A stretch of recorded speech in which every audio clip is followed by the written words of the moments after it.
Welcome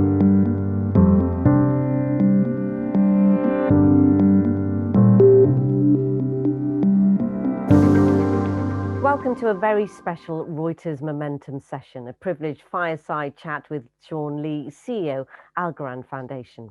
We can't disregard the impact that global borderless open source technologies have on the environment, even though they aim to make the world a better place. As blockchain will rapidly obtain mainstream adoption, there are increasing concerns about the expanding carbon footprint of this industry, Bitcoin being an obvious example. This fireside chat provides insight into the environmentally friendly practices led by Algorand and how it serves as a vital tool to boost sustainability in the blockchain space. The Algorand Foundation is dedicated to fulfilling the global promise of blockchain technology with core beliefs in the establishment of an open, public, and permissionless blockchain. The foundation has a vision for an exclusive ecosystem that provides an opportunity for everyone to harness the potential of an equitable and truly borderless economy. So, here to discuss the positives and negatives of those future plans is Sean Lee, CEO of Algorand Foundation. Sean has previously held leadership roles within global technology companies, working primarily with financial services clients and partners across over 20 years. He's a technologist at heart and has been advising and investing in blockchain startups since 2018, as well as mentoring at fintech accelerators. It's an honor to talk to you today, Sean. Welcome. Thank you, Nadora. It's great to be here today. Thank you so much. When you were giving an intro to me earlier, you're almost making me sound old. And we're actually talking about a very new industry today. So maybe we'll share a few data points on that later on. Experienced, I would say, Sean, experienced, and we need people like you in the industry, obviously. So we'll jump straight in with the demystifying the industry first, so you can give an overview of why there's so much negativity, the notion that blockchain is energy consuming and has a negative environmental impact. Can you offer your views, expertise, perspective on the reality? Certainly. I mean, this is a pretty big topic, and I think we're seeing, especially over the last few months, much of it being publicized in mass media around the world, right? And it's not just in the US or elsewhere. I think there's a couple of things that we need to think about first, right? Bitcoin is actually a small piece of the overall blockchain landscape, right? Even though it is the most famous, right? And we all know that. Now, Bitcoin is what is known as a proof of work blockchain, proof of work, right? Short form is POW. In other words, miners in this kind of technology, miners need to solve complex cryptographic puzzles to compete to finalize a transaction. And thereby the huge energy consumption for data center footprints that are required to undergo that kind of a computational need. Ethereum, which is another very famous blockchain, operates in a very similar manner.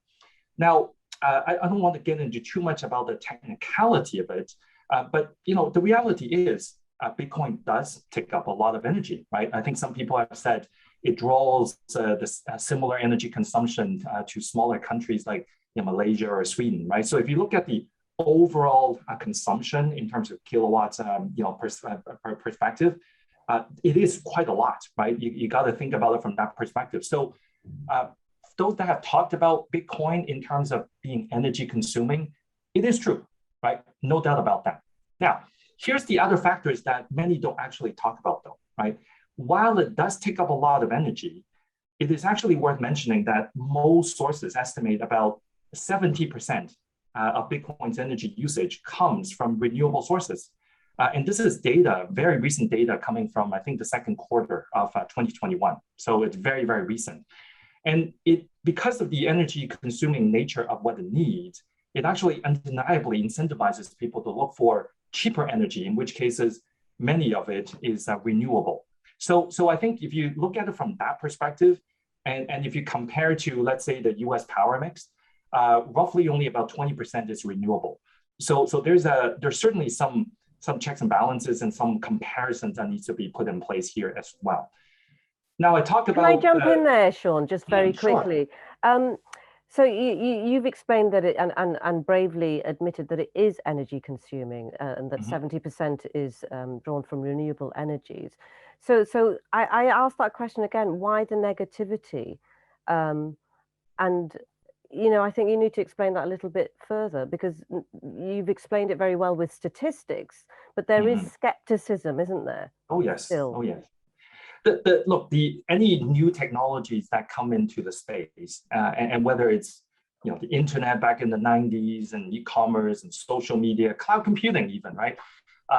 As every evolution kind of come into place, there's always a phase of kind of education that are required, right? Because these are new technologies. It hasn't been used all that much previously. So there's a lot of misconceptions around what it is. And it's really up to us that are in the industries to really broaden that message and continue to educate, but also importantly, to do the right thing on our side. And then I think that's kind of bring me up to the second point of the question, which is, so we talk about Bitcoin, we talk about the energy consuming aspect of it. And I also mentioned that Bitcoin is a proof of work network, which is a particular design. And many of the newer chains, including one from Algorand, it's actually what we call proof of stake. And that's an entirely different design. It is a blockchain, but it's an entirely different design.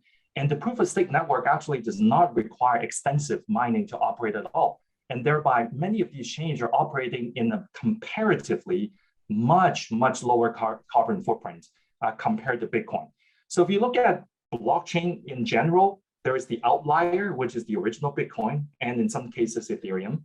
But then the rest of the industry is rapidly moving towards a much cleaner, much healthier carbon footprint in that space. And I think, again, that is part of the education that we have to be sharing with the industry so that more people kind of understand and appreciate what it's actually doing, and thereby potentially adopting it, in a sense where we can continue to move that in the innovative aspect, but also from an adoption perspective. Yeah, so thank you for that. There's a great explanation there. And given the negativity, we've talked a little bit about the skepticism. Why is there such a perception about this industry, and how can blockchain power sustainable development, even offset carbon footprint? There's a number of things that can be done. So for example, I talked about Algorand being one of those blockchains that are kind of designed to be carbon neutral, right? And we're probably one of the cleanest blockchain out there. And there's been a number of studies done around that. And essentially, if you think about blockchain being the core infrastructure, then applications that are being built on this infrastructure can automatically inherit the carbon footprint alongside with it. So whether these are use cases around supply chain traceability, whether it has to do with tokenization of assets, or even NFT, some of these new things that a lot of people are talking about over the last few months, inherently a lot of these applications that are building on a clean, green chain like ours automatically inherits that. So I think the notion here is, as more and more use cases and more applications are being deployed and more users are interacting with these applications and more institutions are jumping into the fray, and if they're all looking at these blockchain, especially from the ones where they are by nature to be designed like ours to be carbon neutral, then I think gradually that industry, the perception is going to change. We're not there yet, right? We're not there yet. I think, if I were to use a baseball analogy, I'm not even sure if we've hit, if we're at the first inning yet, right? But I think the reality is we know it's coming, right? There are more and more talks about it, and the more adoption, not only from the developed economies that are talking about this, you're also seeing developing economies that are jumping into it as well. So you can see this is now a global phenomenon in terms of the technology being adopted, and also the technology continuing to be becoming slowly as a core facet of everything that we rolled out in the future. As you've said, Sean, you've admitted that you still have a carbon footprint, undeniable. You've talked about adoption and awareness of sustainability. Is it a realistic aim for a negative carbon footprint in the future, given the technology that we are using and that's affordable? I think so. It is. I do think. I think many people say, right, perception is reality, and then there's certainly some truth to that. But as I shared with you earlier, that perception is slowly changing. Is it changing fast enough? No, but I think there's no expectation that all of a sudden now all of us waking up one day and we all of a sudden think otherwise. So it's that kind of continuous desire to do better for the environment, and all of us needs to really be thinking hard about exactly what that means. And when we're using these technologies, then the job kind of lies within us. Those are in the industry to educate and continue to not only innovate at the blockchain level, but also to continue to bring additional components in there that really leverages the carbon neutrality of a lot of these infrastructure that it brings, but potentially be able to expand beyond that core infrastructure as well. I think your point about kind of blockchain powering sustainable development, which is kind of what we all want to see, right?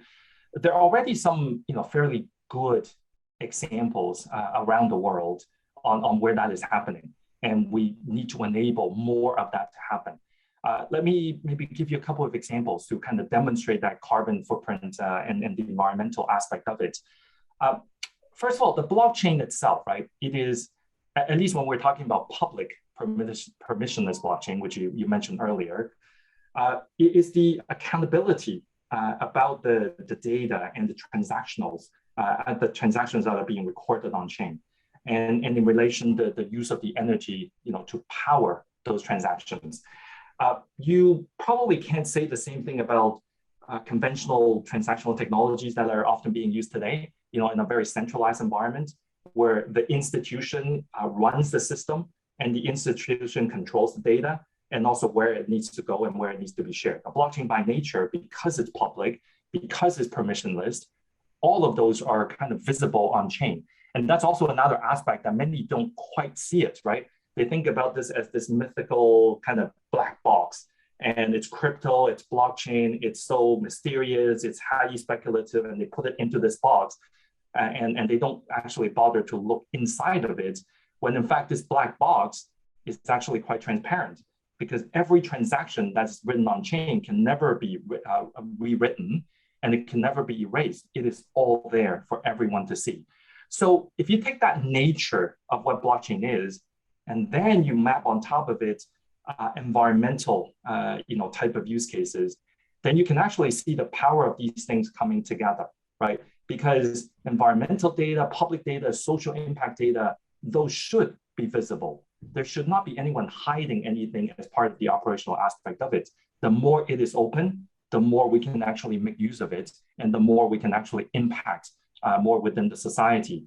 So maybe I'll give you kind of two examples, right? And both of those are in two different parts of the world, and both of those are projects that we're working with. The first one is a company called Planet Watch. Planet Watch. So you can naturally think about it as kind of watching over the planet, right? And it's a company that was spun out of CERN, which is the European Organization for Nuclear Research. And they're using the blockchain, our blockchain, to build a global air quality monitoring network, right? And this network is run by community members, not by government, not by institutions, is run by community members. And what are they doing? These community members install these small sensors, in their homes outside, and they're collecting and detecting pollution hotspots using these information, and is sharing it into the network, which again is a public network, so everyone can be visible to see what's happening there.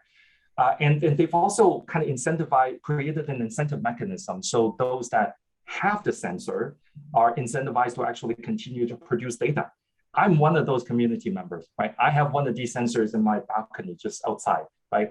And as I shared with you, earlier, we're about to be hit with a typhoon. So I'm actually quite curious to know what type of data it's going to be collecting and sharing with the community.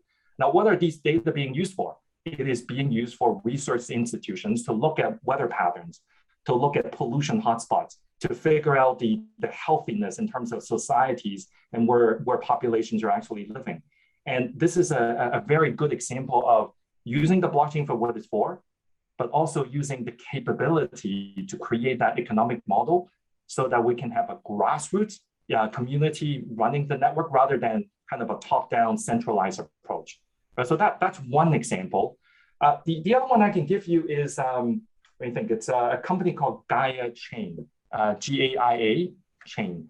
And it's a company based in DC. And they are partnering with the International Union for Conservation of Nature. I think it's short form IUCN. And what they're doing is developing a forest landscape restoration chain. So what does that mean? Well, we all know that kind of halting or preventing the reversal of ecosystem degradation is no easy task, right? There are logistical challenges, there are insufficient proof of impact data, there's lack of economic incentives. It's very hard for you to work with the farmers on the ground to continue to plant the trees in a way that is sustainable, right? So what they're doing then is they're using blockchain technology. They're making it easier for the farmers to actually kind of trace the funds, distribute the incentives, and also access the proof of impact data. And they're already doing that field work in places like the Ivory Coast and working with the local farmers to be able to do that alongside with it. So these two examples aren't exactly carbon related, but they are closely related to various aspects of the environmental sustainability use cases that we're constantly thinking about. And they're very good use cases of using blockchain for what it's for, but also the nature of what it brings. They're fantastic examples, I have to say, Sean, and very hopeful for the future, if you don't mind me saying. And that example of how you can use new technologies and incorporate sustainability is fantastic. I'm very impressed with those. But I'm going to move on to the financial side of it. When people talk about Bitcoin, they usually talk about price.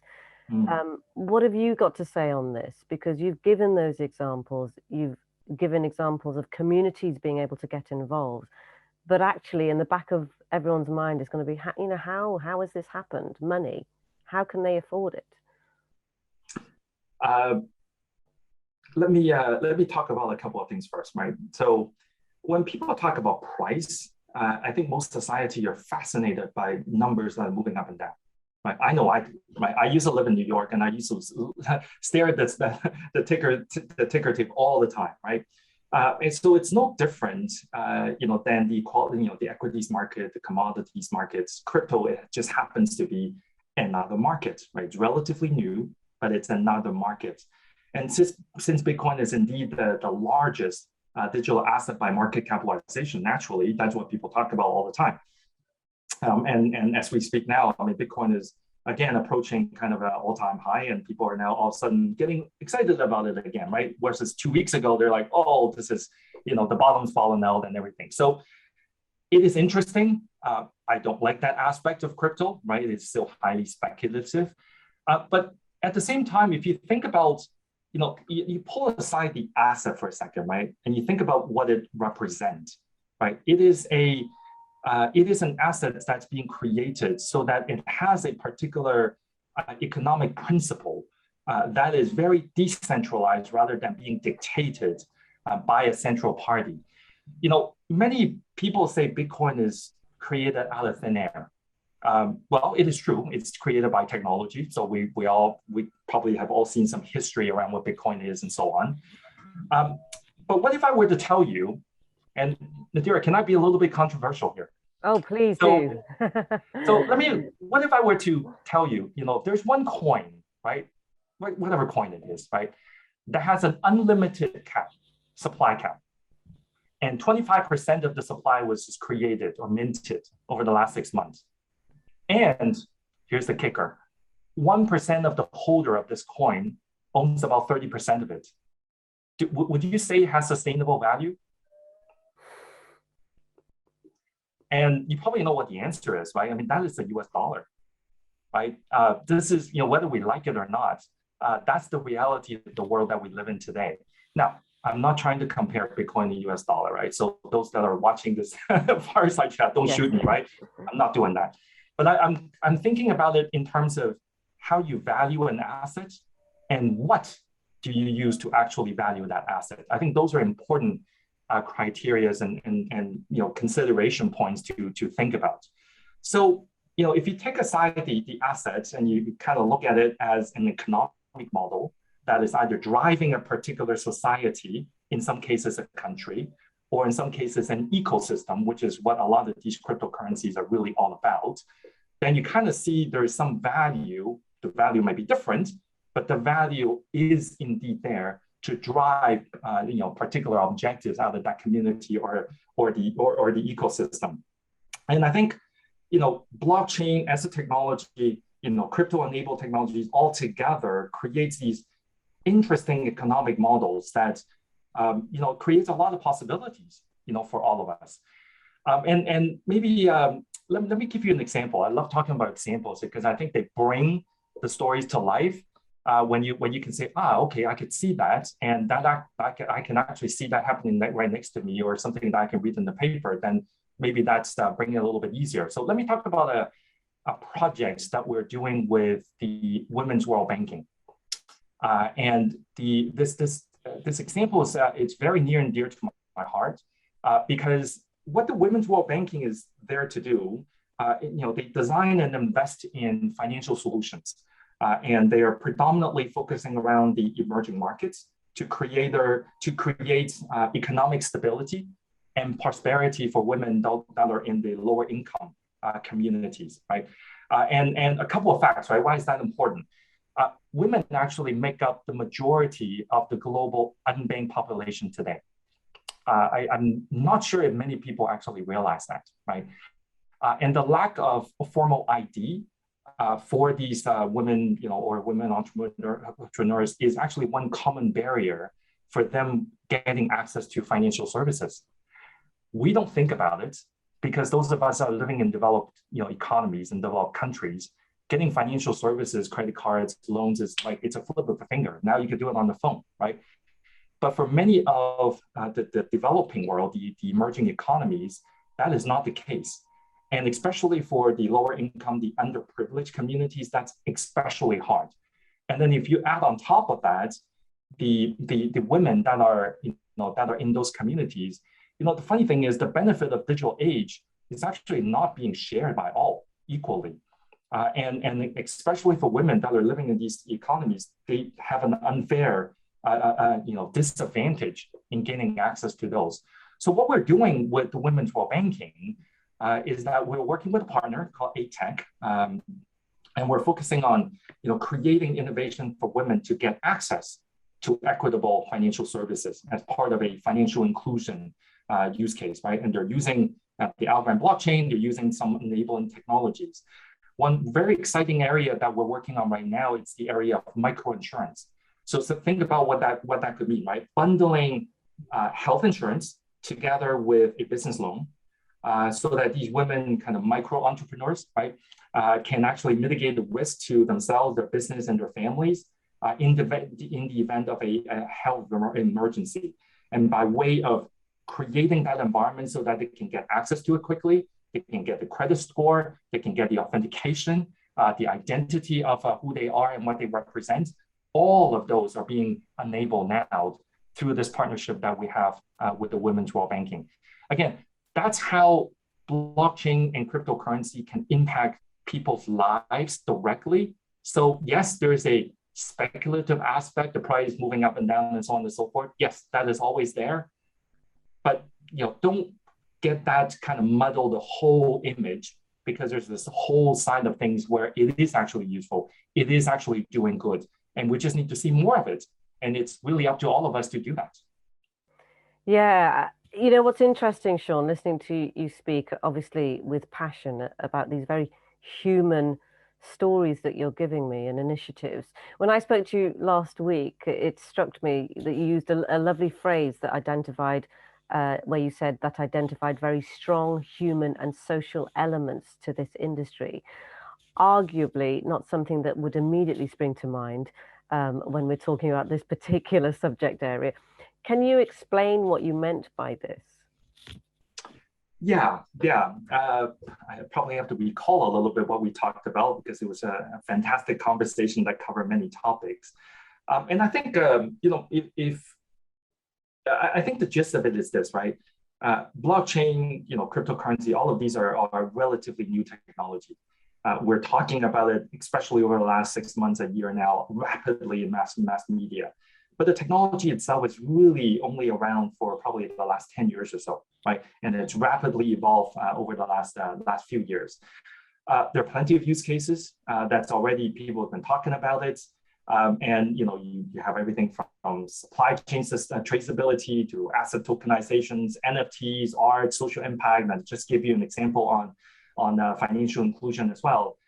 A lot of these use cases have been written about the potential, but when we think about sustainability, right?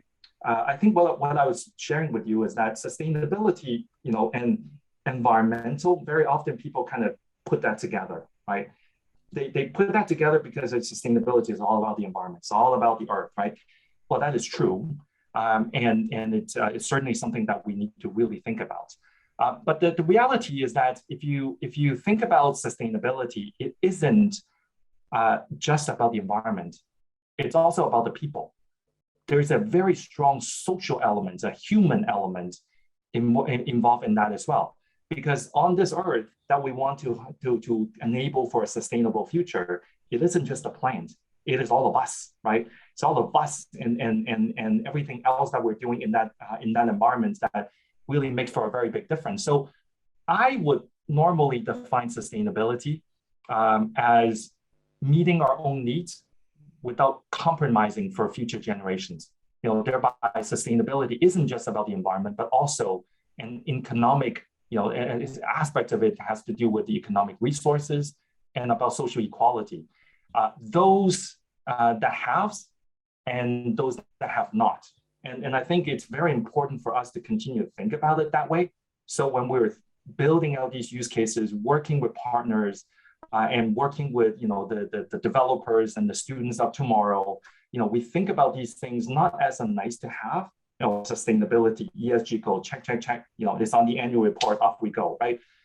It shouldn't be like that. It should be the basis, fundamental way of how we think about both from an environmental perspective, but also from a human perspective.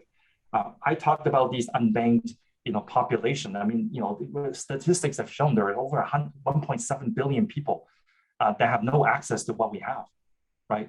1.7 people is a lot of people, right? We may not see them all that much, and we only see them in the news. But how do we create this environment in a sustainable way that allow them to get access to what we have?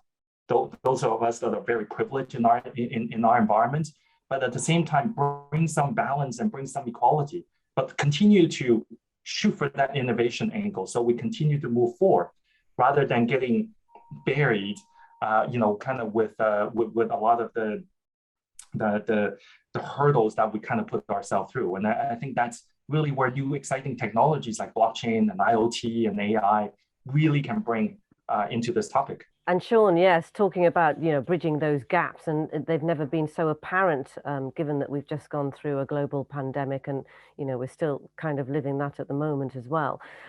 We've only got a couple of minutes. It's gone so quickly. What are your expectations towards the future of blockchain and the role of blockchain in creating a sustainable future? You've already answered a little bit about that, but your final thoughts, I suppose, is what I'm after.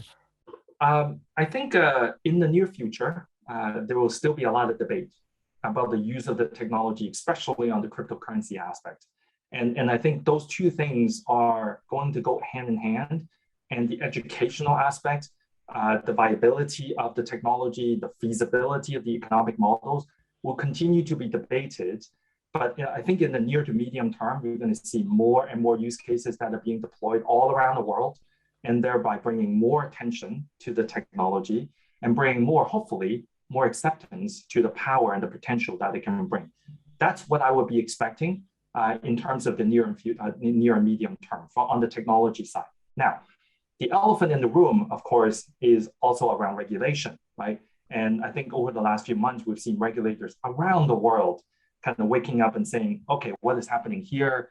This asset class, quote unquote, is growing so fast. Is it out of control? Is it following the right rules and procedures? Do we need to use existing rules to put it on top? Do we need to devise new rules? Different countries got different ways of looking at it. So I think outside of the technology aspect, I can expect to see much more scrutiny around the regulatory, angle from around the world. And let me be the first to tell you, right? Regulation is very healthy, right? It's very healthy.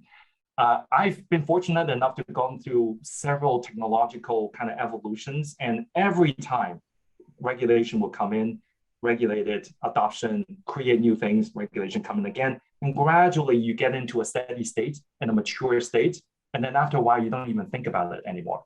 We're going to have to go through that same process with blockchain and cryptocurrency, and I think it's a healthy thing, right? If there's no use and no one's talking about it, I bet you the regulator is not going to be knocking on the door either, right? But the fact that they're actually looking into it is very healthy. So in the near term, there's going to be more noise, more articles, more opinions being written about this from a regulation perspective. And again, I think it's healthy, but also up to us to continue to educate and work with the government entities, the regulators, and academic institutions to really think about the nuances of what this technology brings, so that we are indeed doing the right thing, right? So that this then becomes the fabric of the next generation of technologies and ways that developers and students, the younger generation can continue to build upon. So that's how I kind of will see the near, the medium term future of blockchain.